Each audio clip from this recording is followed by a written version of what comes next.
নমস্কার বন্ধুরা, মঞ্জুশ্রী কিচেন চ্যানেলে সবাইকে অনেক স্বাগতম। গরম ভাতের সঙ্গে যদি এক প্লেট ঝাল ঝাল চিংড়ি মাছের ঝাল পাওয়া যায় তাহলে আর কিছুই লাগে না। আজ সেই রকমই সহজ আর দারুণ স্বাদের একটি রেসিপি নিয়ে হাজির হয়েছি। প্রথমে চিংড়ি মাছ ভালো করে ধুয়ে নুন আর হলুদ মাখিয়ে কিছুক্ষণ রেখে দিলাম। তারপর সর্ষের তেলে মাছগুলো হালকা করে ভেজে তুলে নিলাম। এবার সেই তেলেই পেঁয়াজ কুচি দিয়ে সুন্দর করে ভেজে নিলাম। পেঁয়াজ নরম হয়ে এলে আদা বাটা আর রসুন বাটা দিয়ে ভালো করে কষে নিলাম।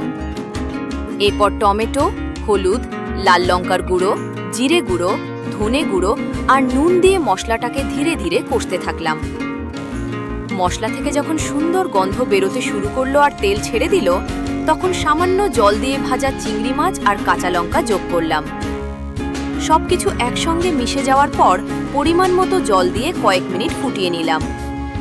শেষে সামান্য গরম মশলা ছড়িয়ে 1 মিনিট ঢেকে রাখতেই তৈরি হয়ে গেল লোভনীয় চিংড়ি মাছের ঝাল। এই রেসিপির সবচেয়ে বড় বিশেষত্ব হলো খুব কম উপকরণে এবং খুব সহজে তৈরি হয়, অথচ স্বাদ হয় একেবারে রেস্টুরেন্টের মতো। গরম ভাতের সঙ্গে পরিবেশন করুন আর উপভোগ করুন বাঙালির প্রিয় চিংড়ি মাছের ঝাল। ভিডিওটি ভালো লাগলে লাইক, কমেন্ট আর শেয়ার করতে ভুলবেন না।